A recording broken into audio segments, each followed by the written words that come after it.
Que a graça de nosso Senhor Jesus Cristo, o amor de Deus Pai e a comunhão do Espírito Santo estejam com todos nós quando vamos meditar sobre a Reforma Luterana. E nós vamos fundamentar esta nossa reflexão, primeiramente sobre o versículo 10 do Salmo 46, onde Deus nos diz: parem de lutar e fiquem sabendo que eu sou Deus.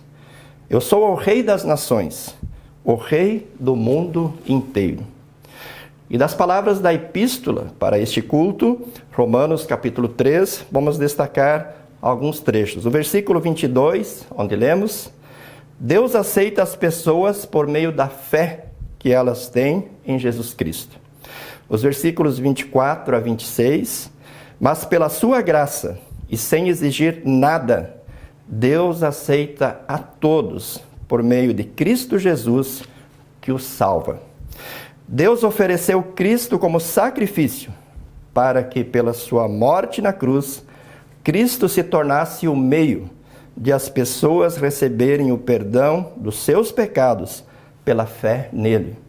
E no versículo 28 lemos: assim percebemos que a pessoa é aceita por Deus pela fé e não por fazer o que a lei manda. Jesus disse que quem é de Deus ouve a palavra de Deus. E ele disse também que são felizes aqueles que ouvem a sua palavra e aguardam em seu coração. Amém. No Salvador Jesus, queridos irmãos, queridas irmãs, estamos tendo o privilégio de celebrar mais uma vez a Reforma Luterana. Estamos celebrando agora os 503 anos da Reforma Luterana. E essa está sendo uma celebração diferente. Estamos celebrando os 503 anos da Reforma Luterana em um tempo de pandemia. Por isso, nem todos estão conseguindo ir ao templo, nem todos estão conseguindo encontrar seus irmãos e irmãs na fé para este momento de gratidão, de celebração, de adoração do nome de Deus. Mas você sabia, querido irmão, querida irmã, que a Reforma Luterana, liderada por Martinho Lutero, aconteceu num tempo de pandemia? E talvez numa das maiores pandemias que a humanidade viveu. Foi uma pandemia que durou séculos e que levou a óbito milhões de pessoas, especialmente na Europa. Uma pandemia que fez com que as pessoas, toda hora, recebessem notícias de morte. Eram vilarejos inteiros que pereciam por causa da peste. Eram pessoas queridas, pessoas amigas, pessoas da família que adoeciam e morriam. Por isso, a realidade da morte estava estampada diante dos olhos de cada um dos habitantes daquela época. E foi nesse contexto que nasceu, se criou, viveu Martinho Lutero. Martinho Lutero era um homem que tinha muito, mas muito medo da morte. E como ele tinha sido criado num sistema rigoroso, com uma disciplina bastante forte, especialmente ele recebeu isso da parte da sua mãe, que era uma cristã fervorosa, mas que acreditava na doutrina das obras. Martinho Lutero, então, se esforçava muito, mas muito mesmo, para tentar agradar a Deus. Porque a pergunta que sempre de novo lhe vinha à mente era esta: e se eu morrer, Deus vai me aceitar? Se eu morrer, Deus vai me receber nos céus? Por isso ele se esforçava para fazer o bem, para tentar agradar a Deus, para se tornar digno, para se tornar merecedor da aceitação de Deus, para se tornar merecedor do reino dos céus. Mas o fato é que quanto mais ele se esforçava, tanto mais a sua consciência o atribulava.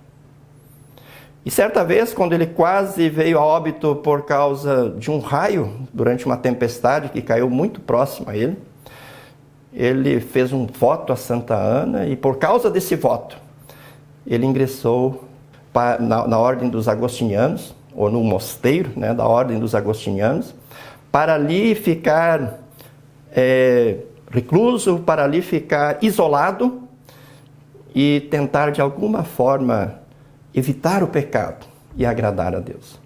Mas o fato é que quanto mais ele se esforçava, tanto mais a sua consciência o atribulava. E tanto mais ele tinha certeza de que ele estava em débito com Deus. E tanto mais a angústia e o terror se apoderavam de seu coração.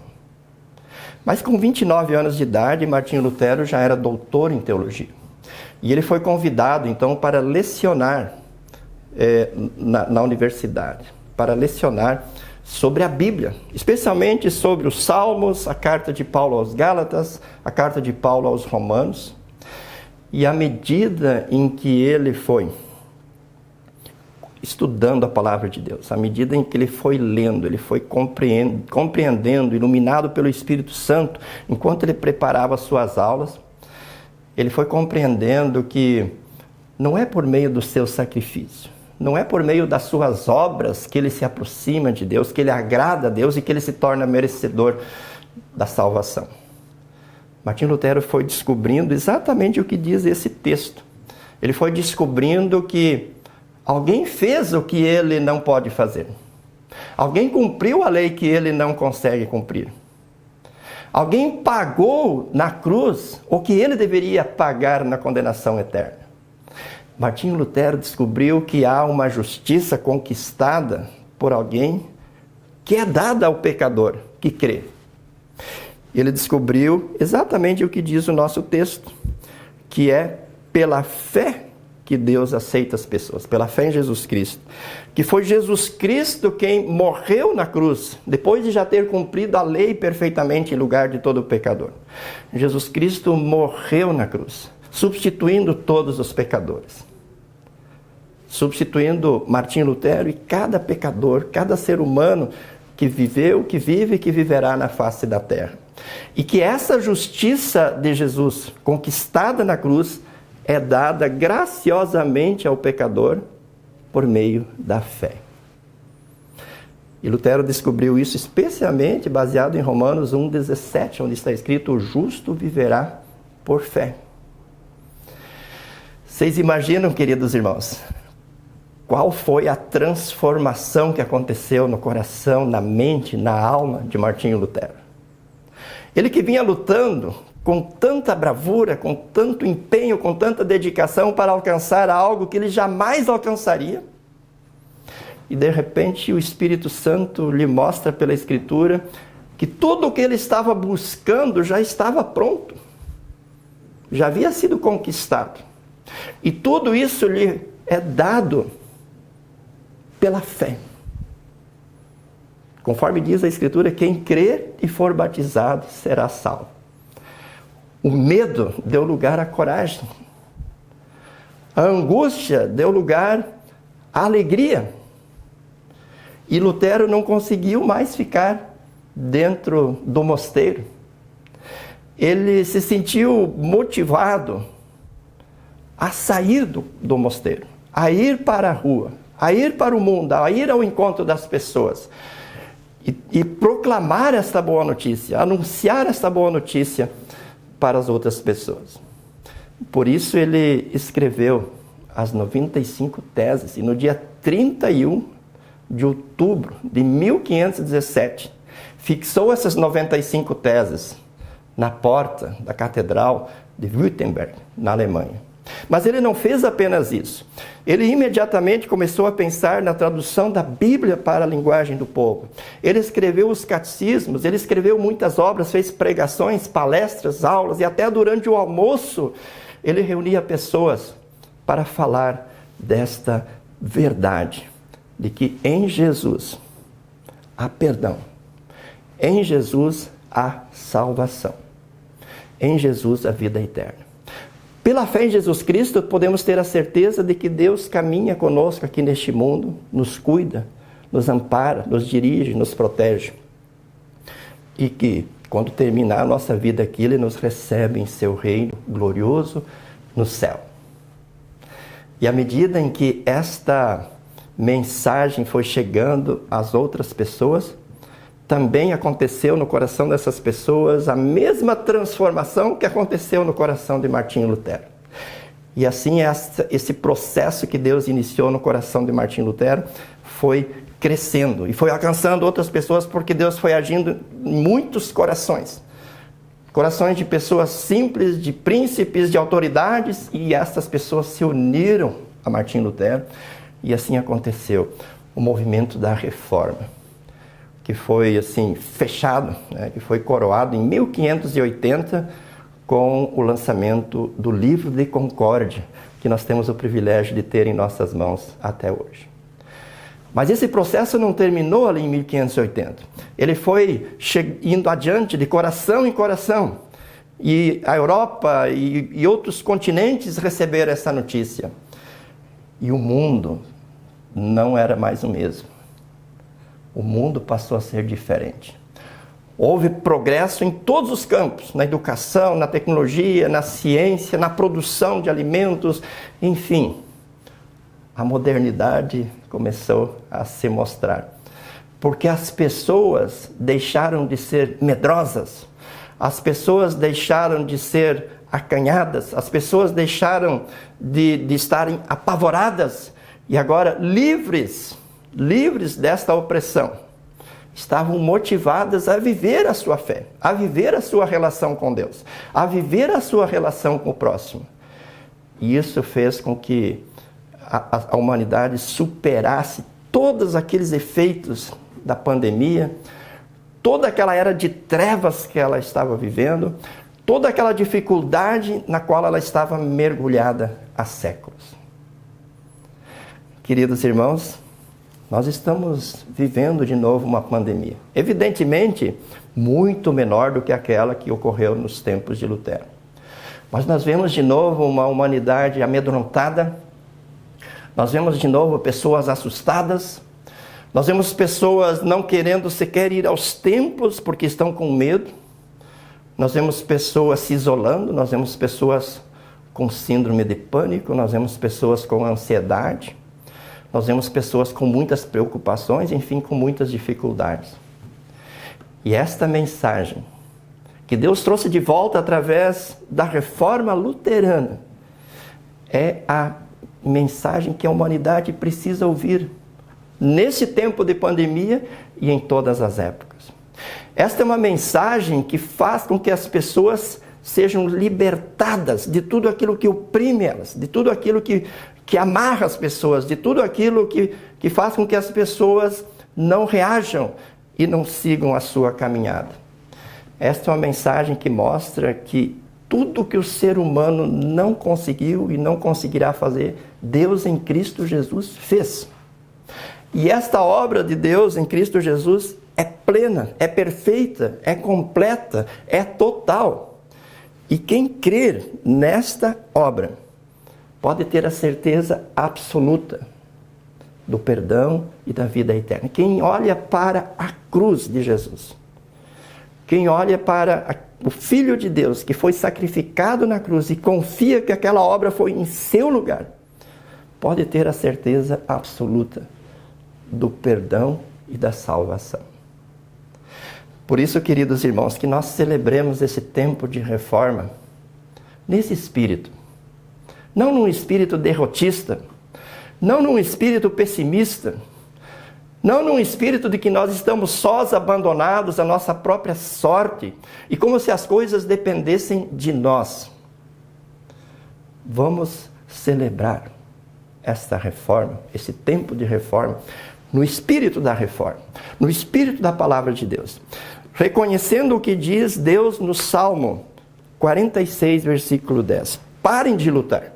Parem de agarrar-se apenas nos seus próprios esforços, nos seus próprios méritos, na sua própria capacidade. E fiquem sabendo que eu sou Deus. Eu sou o Rei das nações. Eu sou o Rei do mundo todo. Martinho Lutero lutava com as suas próprias armas. E quando ele conheceu a graça de Deus, ele desistiu, ele parou de lutar com as suas próprias armas. E se agarrou nas armas de Deus, pela fé em Jesus Cristo. E aí a vida dele ficou totalmente diferente. E é isso que Deus está dizendo para nós hoje. Parem de se agarrar em vocês mesmos. Parem de confiar nos seus próprios recursos. Parem de pensar que os recursos humanos, que são muitos hoje, vão resolver todos os problemas de vocês. Podem sim resolver os nossos problemas temporais. Mas os nossos principais, os nossos grandes problemas, os recursos humanos não resolvem. Mas Deus resolveu em Cristo Jesus. E isso Deus nos mostra também de forma bem clara aqui na epístola. Deus aceita as pessoas por meio da fé que elas têm em Jesus Cristo. Mas pela sua graça e sem exigir nada, Deus aceita todos por meio de Cristo Jesus que os salvou.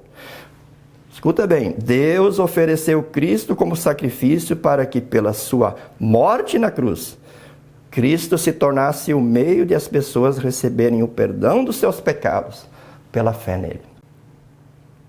Querido irmão, quero convidar você a confiar nessa palavra. Pare de lutar com as suas próprias armas e apegue-se naquilo que Deus em Cristo Jesus nos oferece. Jesus Cristo é o caminho, Jesus Cristo é a verdade. E ele diz também no Evangelho de hoje: conheceis a verdade, ele é a verdade, e a verdade vos libertará. Ele é a verdade e ele nos liberta. Ele de fato nos liberta. Creiamos nesta palavra e vivamos a reforma luterana neste finalzinho de outubro, no mês de novembro, que inclusive nós vamos comemorar o dia dos finados. Neste resto de ano, no Advento, no Natal, durante toda a nossa vida, vivamos essa nova realidade que a reforma luterana trouxe para nós. Eu e você, nós somos herdeiros da reforma luterana. E não somos herdeiros apenas para mostrar o livro de concórdia para as pessoas, ou para participar de um culto dentro de uma liturgia luterana e cantar hinos luteranos. Nós somos luteranos especialmente para no nosso dia a dia, com a nossa postura, com a nossa fé, com a nossa confiança, demonstrar ao mundo, no nosso jeito de ser, no nosso jeito de viver, que em Cristo Jesus Deus nos aceita, Deus nos acolhe, Deus nos perdoa, Deus nos salva, Deus nos apacenta, Deus nos guia. E Ele só permite que aconteça conosco aquilo que é para o nosso bem, para a nossa felicidade e para a honra e glória dEle. Por isso, queridos irmãos, feliz tempo de reforma para você, feliz tempo de reforma para mim. Que esse seja um tempo em que Deus reforme o nosso jeito de ser, o nosso jeito de viver, a nossa postura diante de todas as coisas, inclusive diante desta pandemia. Que nós continuemos a nossa vida com o cuidado, com a obediência às autoridades, mas com a confiança, com a esperança, com a alegria e com o entusiasmo de Martinho Lutero. Aquele entusiasmo que ele manifestou ao escrever o hino Castelo Forte, especialmente na última estrofe, quando ele diz: se vierem roubar os bens, vida e o lar, que tudo se vá. Proveito não lhes dá. O céu é a nossa herança. Que você também possa viver os seus dias, especialmente nesse tempo de pandemia, todos os seus dias, nessa certeza, nessa perspectiva de uma caminhada com Deus aqui neste mundo e que vai culminar, que vai se tornar plena no céu. Que Deus conceda essa fé para mim e para você. Em nome de Jesus. Amém. Que a paz de Deus, que excede todo humano entendimento, guarde os nossos corações e as nossas mentes em Cristo Jesus, para a vida eterna. Amém.